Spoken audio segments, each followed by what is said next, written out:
All right, everyone, welcome back to the Metz Tech podcast. I'm back with my co-host, Collin Farmer here. Hello. He's, what were you doing? Code camp or something? Code camp. Yeah, I did a game jam. Game jam. Okay. Yeah. And that is? You make a game in 48 hours or so.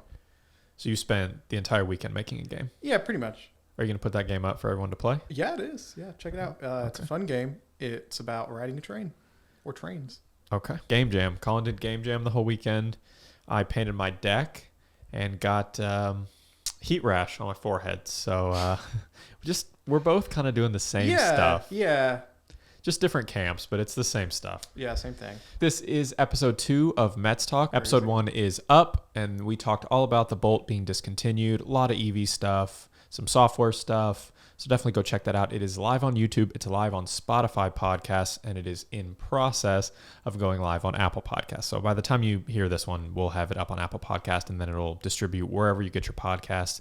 So definitely head on over there and get it. Also, follow us. We have an Instagram now, Metz Talk Podcast on Instagram. I'll have the @ on screen here. And go follow us over there. Today, we're going to be talking about social media. And that's very broad. There's a lot of social media. But specifically, more so, Twitter's downfall and the innumerable Twitter clones that exist now. That have just come out of every nook and cranny of the internet. Some good, some bad. I don't know if you've been on any of them. I haven't, no. Okay. Which is going to make this very exciting. It's going to be interesting. Yeah, for sure. I'll tell you a little bit about them. So, Twitter. What happened? That's the big question. And I think you can pretty much sum it up with one word. Elon. Yeah. Elon happened to Twitter. And listen, this is we hit on this last week. This is not a political podcast. So regardless of kind of how you feel about Elon, politically speaking or socially speaking, he's done some good, he's done some bad, but he's an odd bird. Is that fair to say? Yeah. And a lot of these guys are these very successful, wealthy. Yeah, I don't know what you would call them. The internet age version of your sort of oil tycoons. My theory is always that guys like Elon have existed forever. Right. It's just so much easier now to hear them speak or see them speak if you're on Twitter. He bought it. How long? Probably it's been not a year yet, a little less than a year. Yeah, it feels like a long time, but I don't think it's been that long. You're not a super heavy Twitter user. I'm not, because I used to be 5 years ago or so. And it's just sort of the type of thing that I got tired of dealing with. For what reason? I think for the normal reasons. It quickly becomes, like you said, an echo chamber. Mm-hmm. And you start to realize that, and it's just, I don't know, made me uncomfortable. And just sort of how I had surrounded myself in, especially political stuff, sure. that sort of thing. You just sort of wind up seeing all of your own opinions. I mean, Twitter during election times. Oh, it is a nightmare. It's unbearable. Yeah. I wouldn't blame people if they deactivated their Twitter accounts for the election cycle and then re-upped. Once you sort of let go of it and you're not seeing it anymore, you realize that you weren't really getting that much out of it in the first place. Yeah. So I have picked it back up. I use it somewhat often now, just as I follow a lot of interesting artists and developers and stuff, and it's just sort of a place for inspiration or to see what cool things are going on out there. But in terms of news or political stuff or anything along those lines, I just have completely dropped it. And I haven't really filled that space with anything else either. It feels like social media is probably the worst place to sort of talk about those sorts of things. So I use it mainly for sports, and it almost ends up being like a Twitch stream for me.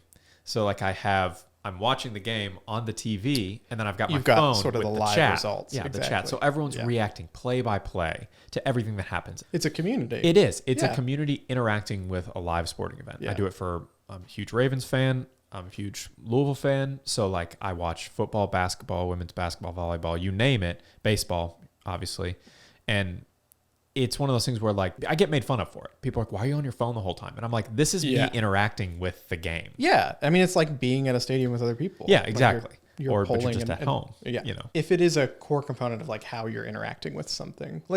People use social media for a lot of different things. Mm-hmm. So in the terms of a business or somebody whose brand is themselves, social media is very important. And that's a huge component too.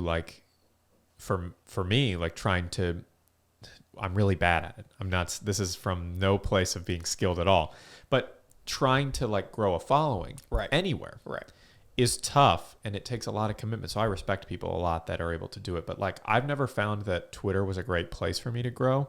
I have a Metz Tech Twitter, and I think the last time I posted on it was like April of last year or something like that. I just don't interact with it, and I find that like visual mediums, YouTube, Instagram, things like that are better for me. Well, it's gonna come down to what you're doing. Sure. And is that sort of platform the right place to go to meet your audience? Yeah. Yeah. So, I mean, talking about Twitter's downfall, it is interesting that people use the word downfall, because I think there are a couple sort of objective ways that you could look at it that maybe that's true. Like, is Twitter seeing less activity? Are people using Twitter less? Because I've seen a lot of talk about Blue Sky and Threads now. Yeah. Or Mastodon a little while back. Yeah. And how is that sort of an actionable move for people, or is it one of those things where you go to those platforms and then nobody's there, and so you go back to Twitter? They messed it up in the past, where they made it, for a little bit it was chronological, which I think is comically bad to do. They started doing promoted tweets. This was before Elon took over. Right.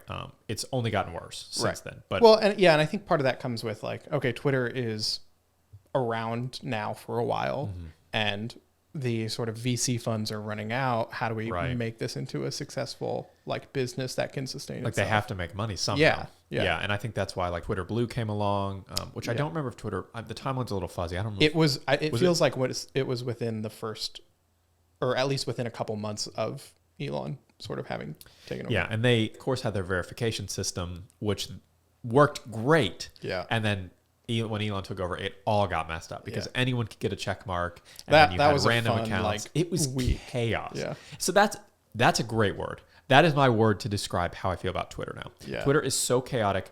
There's so much spam. There's so much, which Elon likes to brag about the fact that they've cut down on these like bots and things like that.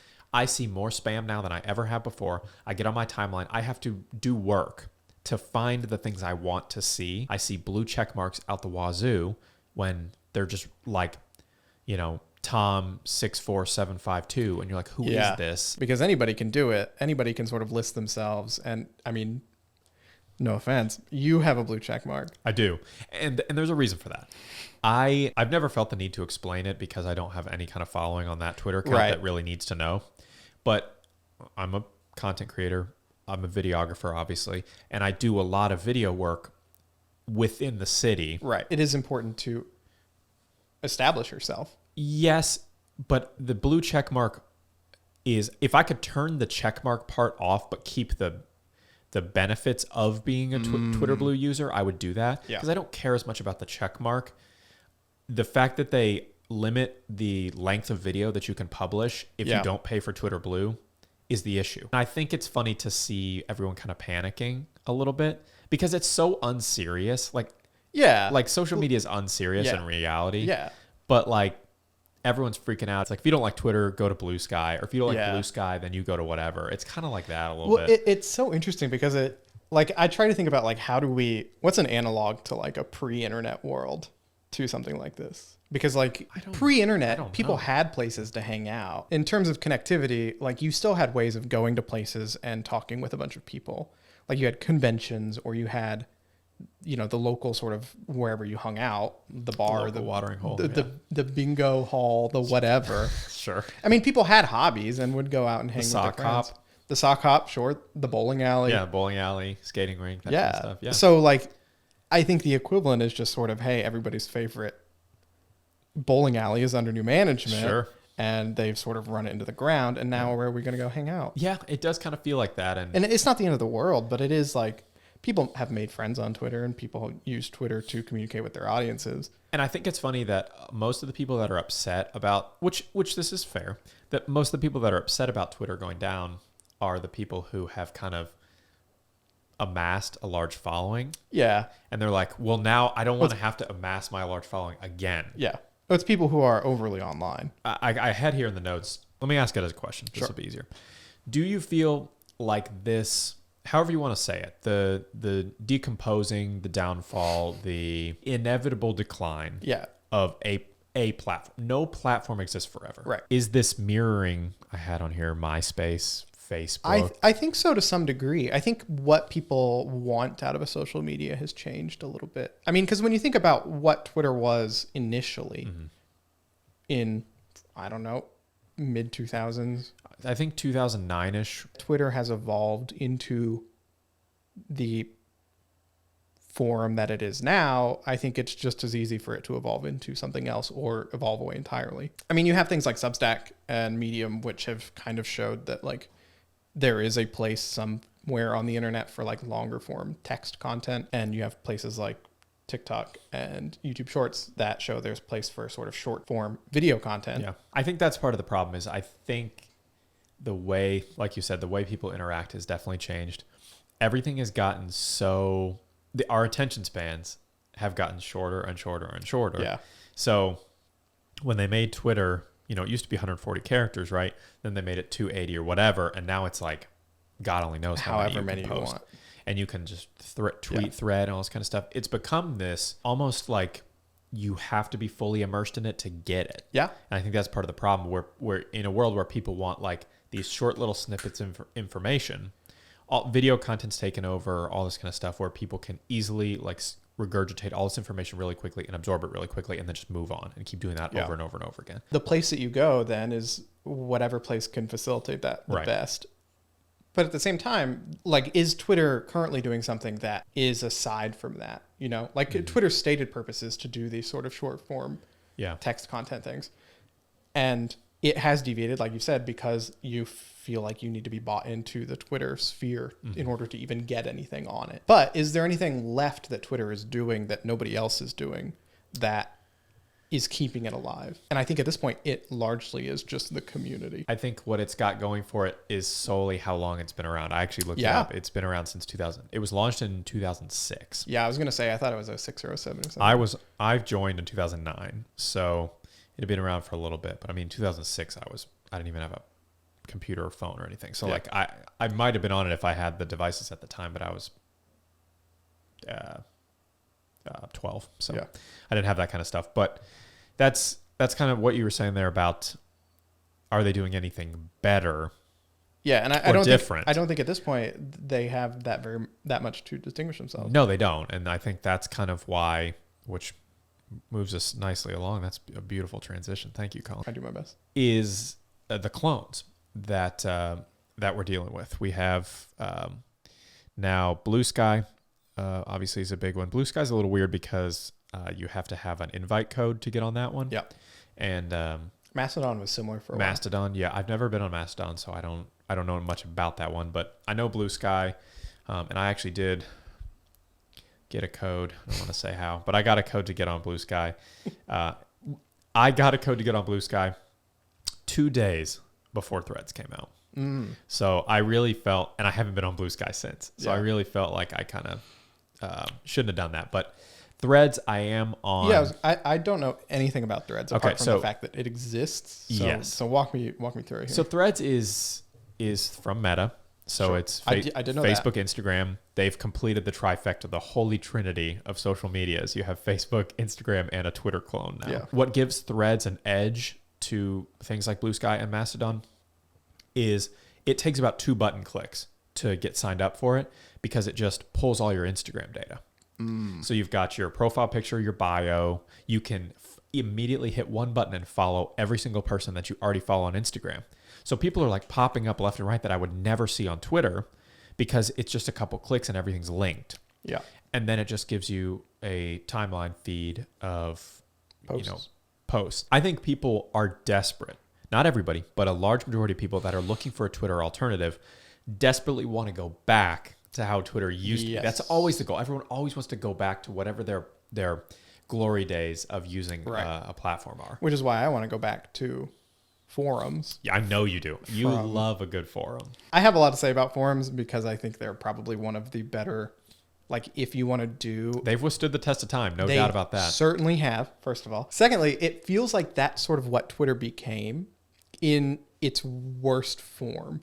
Because like we've talked about, Twitter developing a community in kind of a roundabout way, but like that's sort of what forums were, is everybody in the forum was a personality and like a person. You can take their opinions in a certain way. Like I know this guy exclusively posts crazy things about dinosaurs or whatever. Right. Like I'm just going to sort of write off it because, you know, there would be like a political thread and it's like, oh, the dinosaur guy is posting about but I think you can Mitt Romney. Like I'm just going to write this off. I think that was kind of Twitter too. Cause if you a little bit, but click you had on someone's bio or click on someone's profile and scroll through all their stuff. You could, but that it was different because you weren't seeing those interactions happen in the same way. Sure. Like it wasn't as in the moment. Right. I think not as real time. Exactly. Like on a forum, it's easy to see like, oh, this person was in this thread and then they moved over to this thread.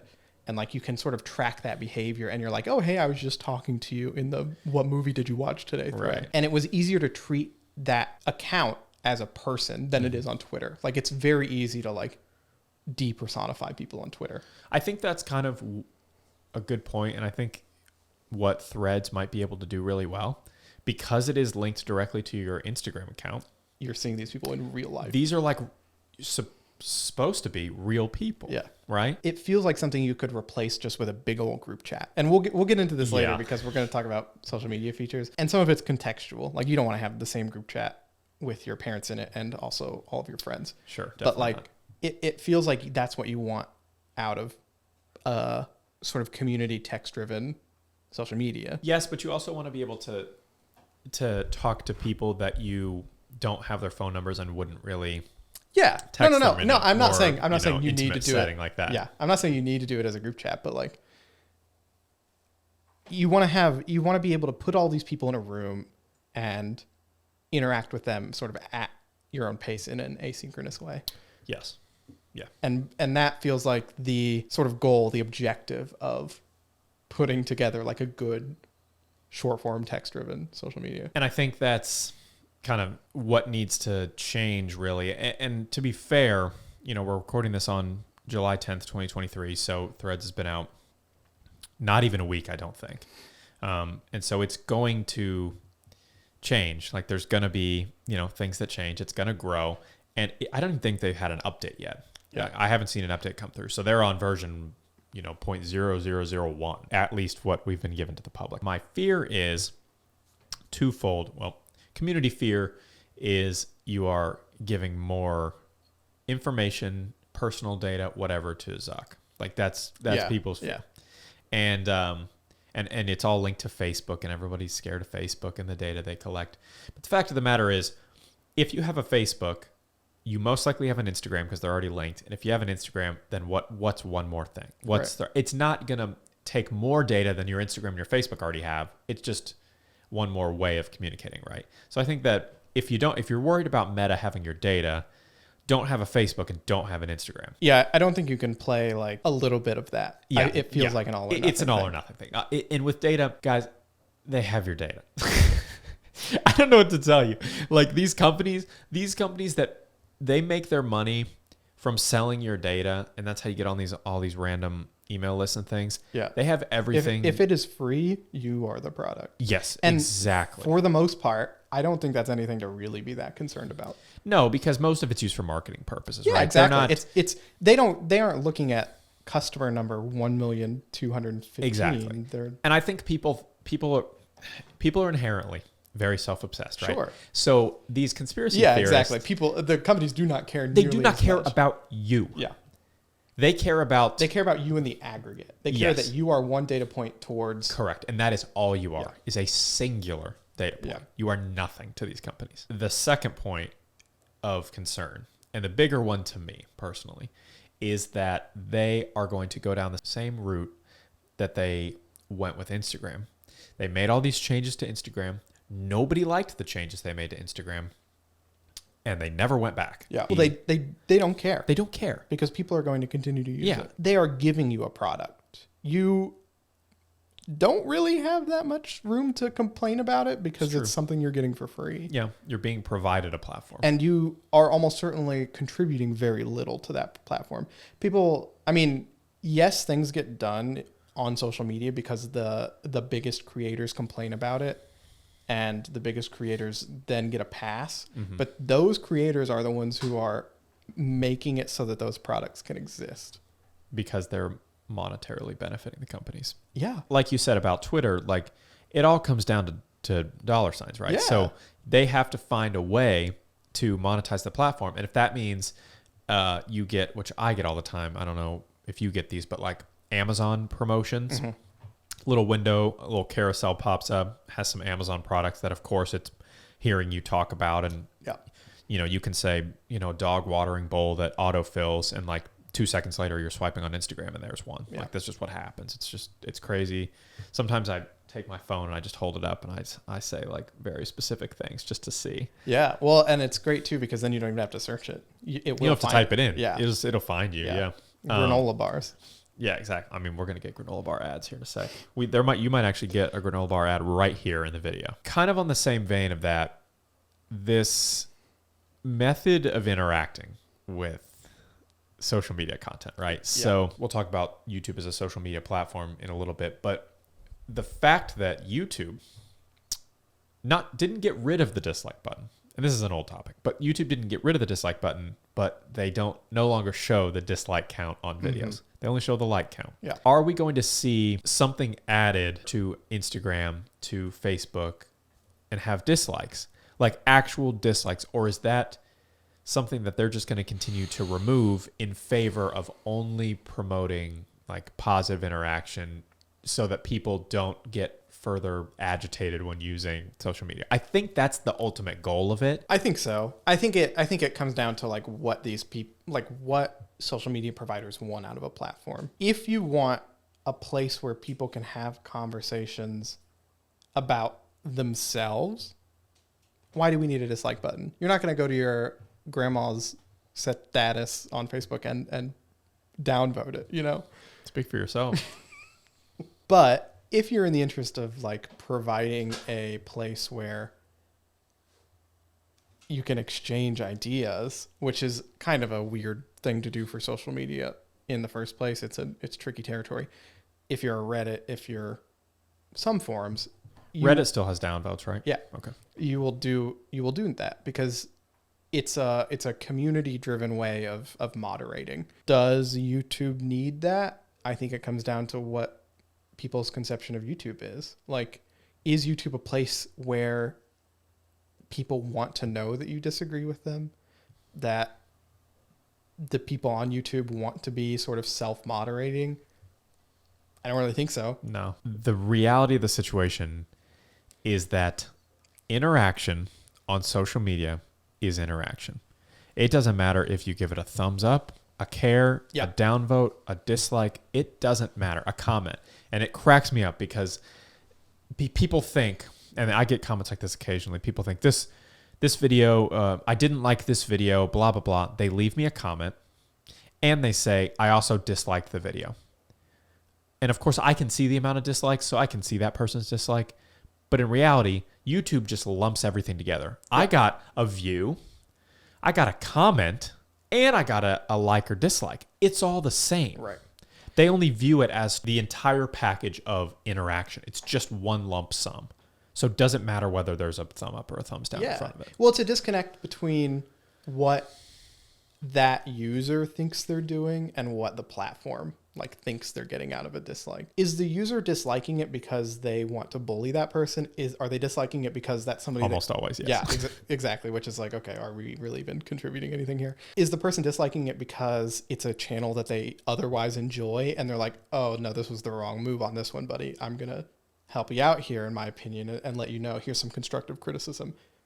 No, the vast majority of people on YouTube are not interested in spending their time writing constructive criticism for people's videos. If then the dislike button is only a tool for bullying people, like, do we need to have it? Does it matter? I agree with you. I think that the thing that I would do when the dislike button was a thing, and this might be a very like niche scenario, but I would always look up like a tutorial for something, whether that be a Photoshop tutorial, Premiere tutorial, and I'd click on a video. And I think at one point it actually showed you the likes and dislikes before you clicked on it. But you could almost judge like, I'm going to hold off on that one. I'm going to look at this one here. Even though video A might have a better thumbnail, better title. I'm going to look at B because this one seems to be, much better in quality. People agree with it and it's helped people. Yeah.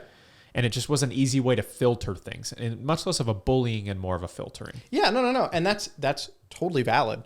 And in a world where that was the main reason like people engaged with YouTube, that works great. And I think part of Reddit is that to some degree that still exists because everything is very like sharded in Reddit. Like you have very individual communities dedicated to very specific things.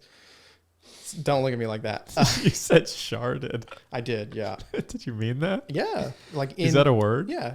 Other than pooping your pants? Other than pooping your pants. Okay. It's separated into shards. Oh, shard.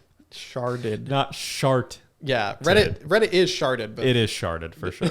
Sharded. Different various shards. It's like separated into these things. So if you go to the like recipes for tomato soup subreddit and something has a lot of dislikes, that one may or may not exist. Right. And something has a lot of dislikes, you know that, this is a poor quality recipe for tomato soup because there's no other reason why people would be here and disliking this. And to some extent, that is true on YouTube too, certain parts of it, but it's not true for the whole of YouTube. I wonder if you could do like a star system instead. Like if you go... YouTube just used to have a star system. Way back? Yeah. I think that rings a bell a little bit. I can kind of picture the UI element, but you could do something kind of like All Recipes does, where like... Or Yelp, yeah. But on All Recipes, you can go to, pork, and you can sort by top-rated pork recipes. And if you want to, you can flip the rating and see the worst pork recipes and try those, I guess, if you're feeling risky. But that would be interesting for YouTube to kind of have bring back the star system and kind of say, like, this is especially in the tutorial space and things like that, where it's like step-by-step guides where you're really looking for that kind of, helpful information to filter out some of the garbage. What I think, we haven't got to it yet, but what I think would be a very interesting concept is being able to sort of segment or block out reviews based off of who is doing the reviewing. Steam, which is not a social media platform, but also kind of is, has a little bit of this. It has some elements, yeah. Yeah, where you can have curators that you follow who are people whose opinion that you trust on things, and their reviews for games will be a little bit more highlighted and you'll see those more. So if you could say, I want to look through the context of people who care about video production or people who do 3D modeling or whatever, and look at this tutorial and see what the reviews are like from those people specifically, rather than the whole of YouTube who may like or dislike a video for some other reason. That would be very interesting. That'd be interesting to try and implement. I do not think you could. Honestly, it would be very difficult. So I think. hard. Especially if, like, what does that person get out of it kind of deal? Yeah, a little bit. And also, like, how do you configure your own sort of groups of people whose opinions you care about? I think that's kind of where, and let's go ahead and talk about this. Like, one of the things that I found really interesting lately on YouTube is that they added ads on YouTube. If you do a collaboration with another creator, you can, in the title of the video, say, Metz Tech and Collin Farmer. Be a little bit more ambitious than me. Well, Metz Tech and Mr. Beast. Linus Tech Tips or Mr. Beast. That's really interesting to me because previously it was like, go follow this person. I put all their links in the description and stuff. And description links are always interesting to me. I click on them a lot. Yeah, I feel like a lot of people do not. A lot of people don't, and I know that because I put affiliate links in there sometimes. Being able to tag somebody and just say, hey, click on their name in the title of the video. Just boop, it takes you to their channel. That's a really significant step, I think, for YouTube as a social media platform. Yeah. They're trying to stay modern all the time, and I give them major props for that. YouTube Shorts is a relatively new thing, and I actually, funny enough, I was talking to one of our other coworkers today, and he was asking me about, do you do YouTube Shorts? And I hate YouTube Shorts. Hate them. I know that they are extremely aggressive, like in their promotion of them. They get a lot of views. They have little to no benefit for getting a lot of views. It doesn't translate to channel views. It's just like TikTok. Just because I get a lot of views on a TikTok doesn't mean I'm getting people following me. It doesn't mean I'm gaining anything from it outside of like oh, that was really funny, haha, like. Yeah, well, because whatever. of the way that people use and consume shorts is very Short different form. from the way. It's short form. Yeah. Second thing is the way it uglies up the feed. I hate having these like nice, clean, like thumbnails, like boom, boom. You're trying to create like a channel brand and like these images of your brand.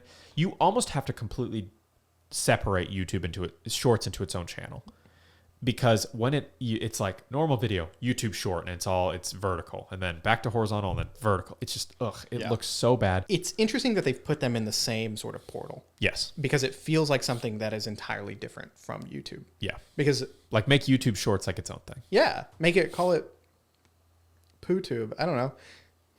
That's probably guys, don't Google that. Actually, that's you do not want to see that. Trust me. Like, turn it into something else. It does have its own tab, so that kind of differentiates it.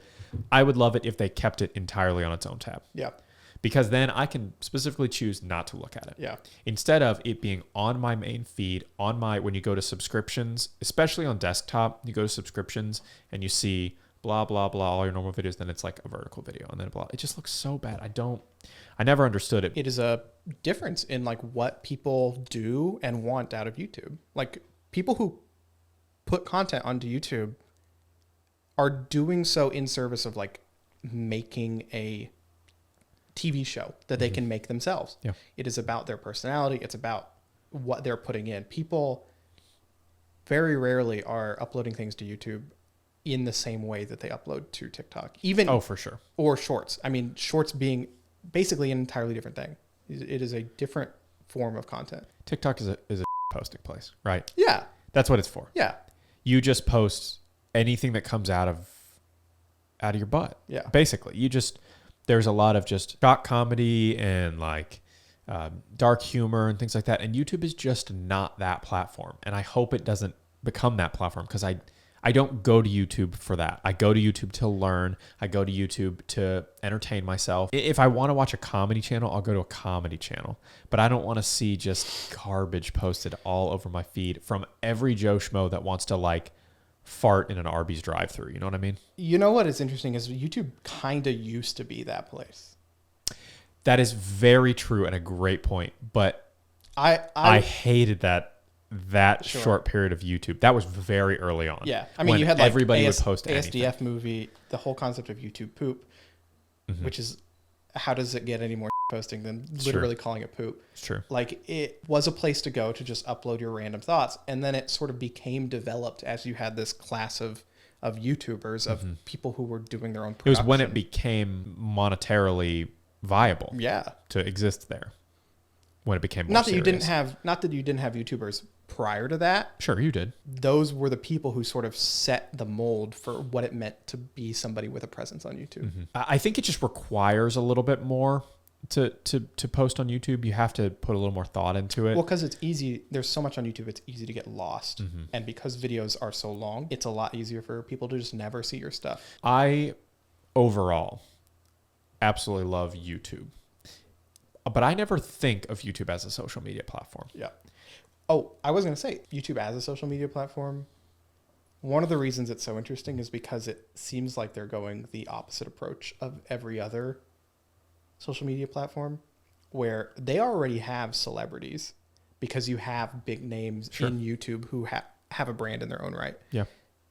They don't need to convince people to come on. People will use YouTube as social media to interact with the celebrities that are already there, who are just already YouTubers.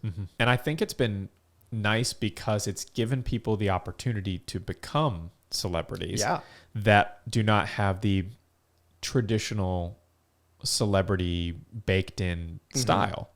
You know, you have... Go ahead and name names for who you think are the ugliest YouTubers, because that feels like what you're getting Actually, there's probably a video on that. Let's pull that up. Who are the ugliest YouTubers? But you get these people who are normal people who are super passionate about something. Yeah. Very specific things. Yep. And they become celebrities. And I was going to say pseudo-celebrities. Through the most mundane things. Yeah, and they're not pseudo-celebrities. These people are legit celebrities. Some of them have a bigger following than some actual celebrities. Traditional celebrities. Yeah. Right, of course. And they're random, and half the time they don't even show their face. Yeah. Are you familiar with Rescue Restore? I think that's the name of the channel. Is it the guy who takes just sort of old random objects and restores them yes. to like their perfect condition? Yep. I love that channel. Mm-hmm. It's Rescue and Restore. Yeah. 2 million subscribers. So they post very infrequently, but anytime that they post, I mean, their most recent video 1 year ago, 71 million views. Do you know Steve MRE 1989? I think that is his name. 2 million subscribers. 2 million subscribers. All this dude does is eat MREs. 3.9 His most million. recent upload, I think, came like a full almost 9 months. He posted 2 months ago twice, and before that was a year. Yeah. There. People thought he died because this dude does not have any sort of communication outside of YouTube. He is an entirely YouTube-based celebrity, and yet, if somebody did a collab, I don't know how you do a collab with Steve MRE, but that would in itself be enough to drive viewership to that video. From what I've experienced, they don't change very much. Like, people are very ingrained in kind of what they do in their brand, and that's great because that's why I picked you to watch and to follow. I didn't pick you and then watch you grow and then you change and you become fake and a celebrity. They maintain their consistency, and I think that's one of the coolest. I think that's a testament to how smart Google has been in what they provide in terms of analytics, in terms of feedback and like concept to YouTubers, like the whole sort of YouTube studio sort of setup. Like this is how you build a successful brand, and this is how you do a video, and these are the sort of statistics that you should care about. You are basically teaching people, individuals, how to be production companies. Yeah, very much so. And I think giving them a platform where they can survive. You're not, even with TikTok, I know they introduced the creator fund a while ago. Like this has been years, but I mean, it's paltry. In comparison. I mean, really the way you survive on TikTok is you become big enough to where brands do sponsorships with you. That's how you survive. People are making really good money on this, and it's become a place where you can have these passions because they're viable. Yeah. And now YouTube is opening up a way to turn yourself into a brand in a different regard. On top of that, they're really giving you all the features to keep you on the platform. Yeah. So that you don't look elsewhere, really. Honestly, I don't know that there are any platforms that could even compete. Come close. Yeah. What would you say the amount of time you spend on YouTube percent-wise compared to other forms of social media? Yeah. Probably like 100%. I'm kind of with you on that. I spend so much time on there. Is it a perfect platform to you? Or is there something that you, Collin Farmer, would add or remove? I would remove shorts. So is there something you would add to the platform that would make it a better experience for you? I feel like it is hard to find videos based off of topics. So sometimes I will be very interested. Give me an example. Sometimes I'm very interested in a certain topic, and I go to search it on YouTube, and no fault of YouTube, this is just how sort of content search works now, is it becomes dominated by things that are loosely related to the topic, but they're shown because they are the most popular thing loosely related to that topic. Where sometimes I don't really care that a video is popular or not. I just want whatever the most in-depth thing is about the topic. That's tough because anytime you search anything, the most popular stuff's going to be at the top. Yeah. That's hard. Do you ever sort by like upload date? Occasionally, yeah. And that it's different. Yeah. It's not necessarily better, but it's different. Do you have any specific examples for the viewers here? I watch a lot of videos about... anything you want to embarrass yourself with here? No, I don't think it's embarrassing. I mean, it is goofy, but I watch a lot of videos about like prehistory. Super interested in like early humanity, that sort of thing. Like caveman type stuff? Yeah, lots of caveman stuff. Okay, interesting. So not a lot of good caveman content that's being... Not that I can find. If somebody has good caveman content, shoot me a link. Because I am interested. We're going to set up a specific email. You can email Collin all of your caveman videos. Content at metztech.com. So caveman content, you want to be able to find that more easily. I would love to be able to find caveman content more easily. Interesting. Because I will like... There are some channels that have adjacent things that I'm sort of subscribed to. Shout out Trey the Explainer. He's great. But then I'm like going through their channels list of like, who do they recommend? Yeah. Like this feels like the only way I can find something good. So how in your more traditional settings, which would be forums, do you get there? Yeah. Are there just threads that you would follow specifically? It would be like topic related stuff, or you would have somebody who specifically mentions it. The thing with forums, though, is because they're so specific and small that it's a little bit easier to gauge, like, is this going to be even a place where I can look for this thing? But then because forums aren't centralized, you're relying on some other search engine to be able to take you to somewhere where that forum might exist. Yeah, it has to parse its way through and provide you. I mean, I imagine if you typed in like paleontology forum, like you could probably get close. I know you said the stuff you find is minimal, but what about the algorithm bringing you to related content? Sometimes it does. But sometimes it's stuff I've already seen or whatever. Like there are a couple channels, like PBS Eons is a big like history channel that I get a lot of stuff out of, but it winds up just being the same stuff from those channels. All right. Well, so you want to be able to... Yeah, what do you want out of YouTube? As a creator, even. Does that influence sort of... I think it would be... I definitely want shorts gone. I hate shorts. But as a small creator... Mm-hmm. I'm not the smallest creator. I think as of the time of filming, I have just shy of 7,000 subscribers on YouTube. Congrats. I want to be able to have a little bit of promotion here and there. I think that YouTube figuring out a way to highlight small creators who are intentionally putting in, not spam posting, not putting low effort into their videos. I don't know how you do this. It would have to almost be kind of what you were talking about, like a curation type thing, where people are able to locate a small creators club. Like basically, like some form of promotion for smaller creators who are putting the actual, and if you guys are small creators, you know exactly what I'm talking about. You're putting actual time, money, effort into making your videos be the best that they can be.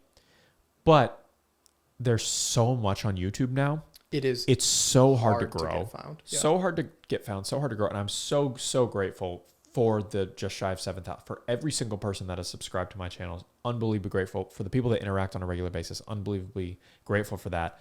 I'm not complaining in the slightest. I'm just saying it's really hard to grow on YouTube now. And a lot of these kind of grandfathered channels that have millions and millions of subscribers, some of them, have popped up more recently. But a lot of them are just like being on the platform long enough, you get punished for being new. Yeah. And I think that sucks because I think there are a lot of really great small creators. It's super hard for small and mid-sized people. It's hard to find that sort of creator. Because that's part of the problem. Yeah. Is because the algorithm, like you said, with the search results, you're just going to get the most popular stuff. You're going to get the most popular stuff right at the top. You're not necessarily going to get the best stuff right at the top. And this is not to say that every small creator makes great stuff, but there are those that put a lot of time and effort into their videos. I put a lot of time and effort into mine, and it would be awesome to have some kind of, I don't think you go as far as to give it an entirely new tab or anything like that on the app, but some kind of regular promotion. Up and coming or maybe you do throw in, along with some of the stuff that's most popular, you throw in something that's been more recently uploaded on the topic. Yeah. Because you can get more relevant information that way. I feel like YouTube does have enough of a content sort of base that would be an interesting move. Like in the same way that you highlight like small businesses, here's a small creator, like support this person. Exactly. And I think maybe the fact that there's a trending section for these massive creators, maybe have a trending section for up and coming creators. Yeah. I mean, literally just gate it. Yeah. Like people only appear here if they have fewer than sub 15,000. 10, sub 10, 15,000 subs. Yeah. That would be really cool. What ends up happening, you have to force yourself in by making videos that you think are going to get views, going wild with clickbait titles, catching the wave. Yeah, riding some kind of specific wave, whatever's trendy at the time. And that's part of the problem with being a channel that does car videos is these, and technology in general. I'm in like two of the worst categories, technology and the vehicle space, because these people that are the most popular, they go boom, boom, boom. They're at all these events. They're have all this technology first. You know, I've had this product for 2 weeks. I've had this product for a month, and you have no chance. Yeah. You might make a video, and I'm not saying that I would do this, but some smaller creator might make a video on a piece of technology that is way better than one of the larger tech creators out there, just from a information standpoint, from a visual standpoint, whatever, and it just is going to get absolutely buried. Yeah. And that sucks for those people. It absolutely sucks. I think a little bit of the onus is on successful channels to do some amount of promotion of smaller channels. 3 Blue 1 Brown is a math channel. Okay. He does Unfamiliar, but okay. He does a lot of interesting math videos. He has his own sort of like animation engine that he built to do them. This is unrelated. But every summer he features videos from smaller creators. It's like Very a cool. summer of math education. And there will be like a hashtag, which I guess is applicable in YouTube. And they will all be they will all be sort of tagged with that so that you can sort of browse through there. And there have been a lot of very interesting videos from either people who do not have a presence or have a very minimal presence that can get featured and become really, really popular as a result of that. YouTube really only has something to gain by there being more better. Of course, that's part of the thing. That's why I don't understand why, and maybe they will. YouTube has been good about adding things like we've talked about. So maybe they will add a up and coming, a small creators promotion type thing, but they only have, they can only gain from it. Yeah, because the more interaction, the more views, the more content creators that exist, the larger the platform becomes. They only benefit from it. People are going to spend more time, or you're going to introduce a audiences. new audience completely. Yeah, we've definitely hit on this a little bit. But let me ask you, if you remove forums Sure. as a platform, what is your go-to like well-known social media platform? Honestly, I like the concept of forums a lot. I don't spend that much time on forums. Okay. Because they're such a community-driven thing. Like it feels like you need to have been in that community to get into them. It's hard to join a forum. Yeah, to jump in. Yeah. Kind of after. Because everybody who is still using a forum has been there since 2011. Or like 2001. Yes. Yeah. If not that. Honestly, if we're counting YouTube, it's got to be YouTube. I mean, Twitter is really cool for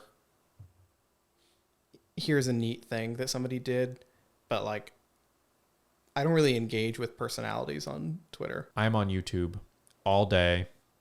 And a lot of that is partly being a content creator. You like, even when I'm not viewing content, I'm making content for YouTube. So you just end up spending a lot of time on there. Yeah. But it's far and away my go-to and my favorite, my biggest, I'm not even gonna say, I was going to say my biggest time waster, but I don't even consider it a time waste. Like, and you and I are similar in this way. Like we go there, we do some entertainment here and there, but we go there to absorb more information. Yeah, no. to fill our brains with more. There is a little bit of entertainment on YouTube, and I think a lot of it is I just get entertainment from educational stuff. Yeah, exactly. But I do too. Yeah, it is almost all educational. Yeah, it's mainly meant for me to fill my brain with more information. Be like, oh, that's neat. Exactly. Even stuff I don't necessarily care that much about. I'm like, hey, I'll watch a 15, 20-minute video on this. Sure, why not? What else am I doing? Yeah, exactly. Okay, well, let me ask you this. Okay.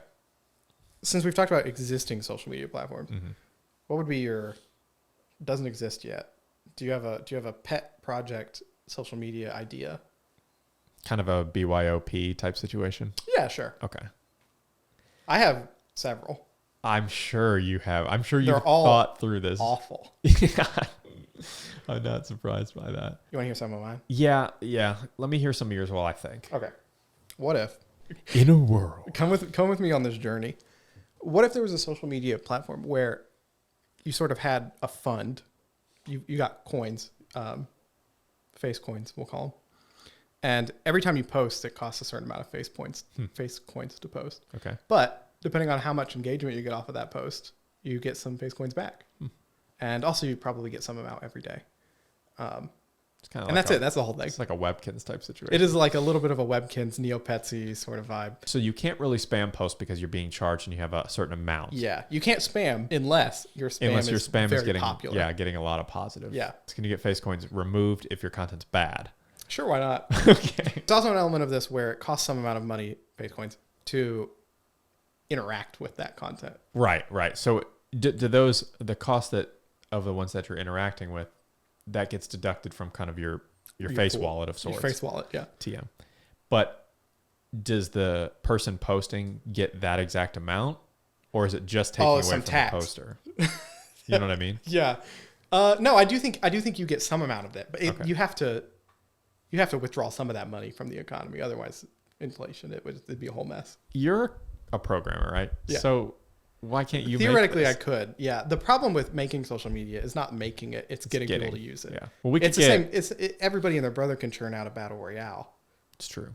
and it has happened. That's also true. The problem is getting people to play it because it's the sort of thing that relies on having other people be there. I like it. That's very, very creative. I wouldn't have thought of one that good. That's what my mom said. All right. You got anything else? Any thoughts? Not for the public seers.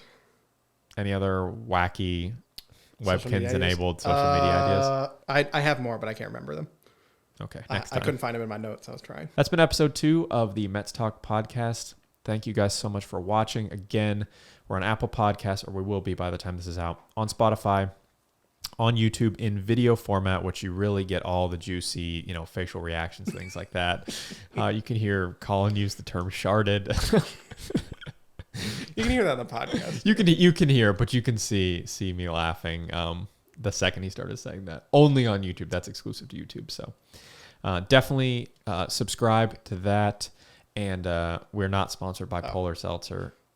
Didn't even know that was a brand until like a week ago. Follow us on Instagram. They're family made since 1882. If you want your Instagram thrown in. Oh, yeah. So everybody can see my concert photos. Yeah. If you want to see all of Collin's concert photos, definitely go follow him. I'll throw his ad in there if he wants. But yeah, that'll do it for episode 2. We'll be back next week talking God only knows what. Definitely hit subscribe on this. Follow us on Instagram. Follow us on podcasts wherever you get them. And we'll see you next week. I have some other ideas, but they're not social media ideas. Do you want to hit me with them? Yeah. Okay. You can put your mic on. Put your mic back. This is behind the scenes. Yeah. You only get this if you follow us on Patreon or something. I don't know. All right. Number 1 is workout tapes. So like Jane Fonda sort of workout tapes. You know what I'm talking about? No. So You mean literally like yeah, that kind of like this thing? is how you work out. Like Peloton type stuff? Yeah, exactly. Okay. But it's like a dramatic sort of podcast like Serial. I've never listened to Serial. Okay.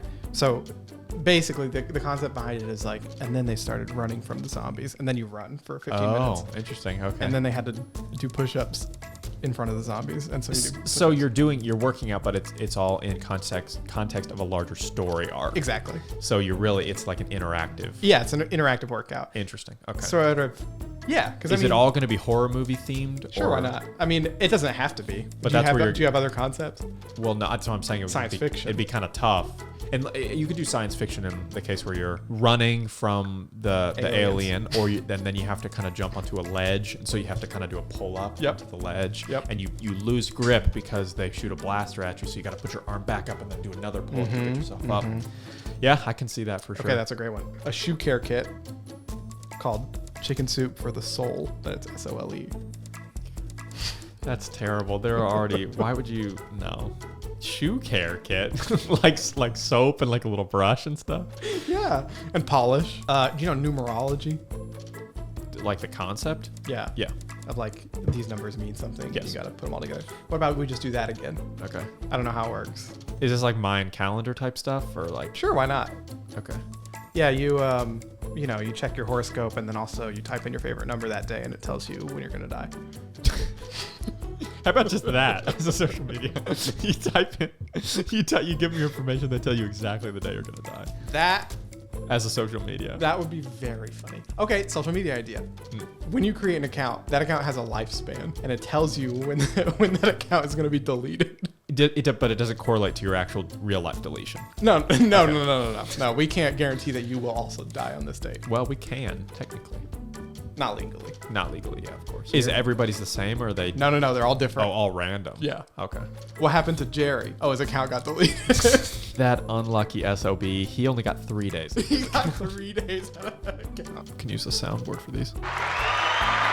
Yeah, it's more of that. That was Jerry's. He got 3 days. What about sort of an artisanal gum? Like chewing gum. But it comes in like wooden sort of cases, like a cigarette case. Okay. And then you just buy refills. And so you carry around this gum case. So it's just like a fancy gum case. Just fancy gum. Fancy gum. TM. This one, okay, social media / forum with a fixed chronological view with highlights of the top comments posts with their replies at any given time. That's just Twitter in the glory days. That is kind of just Twitter in the glory days. What if you did everything as like, everything is an offshoot of everything else Okay. as a thread? Bear with me here. You've got everything. And then in the replies to the everything, you can reply like sports. And then all of the replies to the sports thing are sports related. But then any reply can become its own branching sort of new thing. It's like under the sports, you've maybe got like baseball. So like ancestry.com, but for everything. Topics, yeah. How would this be like visually displayed? The concept that I had was, I'm picturing like kind of like the old Apple Watch UI, okay, where it was kind of, I don't know if you've seen bunch it. of dots. Yeah, it was like dots. It was almost like a beehive style. Yeah. Like honeycomb looking thing. A little bit of that. Where you can kind of just rotate infinitely around these kind of topics. I was thinking, yeah, you've got one sort of route, but then you can subscribe to them. So like you're subscribed to the sports thing, so you see all the main posts under the sports thing. So anytime there's like big sports news, it's basically Reddit, I think, is what I've invented here. So you've invented Twitter and invented Reddit so far. Yeah, I'm kind of a genius. I was thinking, what if you had like a deck? The replies were like a deck of cards, and each reply you like scrolled through them with like an iPhone click wheel. iPhone click wheel. You know, you go like, or iPhone, iPod. Okay. Yeah. You go like this, and it's, so you have to have a dedicated media. No. Oh, this is just on screen. This is just on screen. Okay. Nothing like putting a click wheel on screen for no reason. Just peak UI Other than design. I'm tired of people scrolling. I hate this motion. Those are some good ideas. They're all trademarks, so don't you dare Well, do anything with them. nobody steal these in the podcast. Please.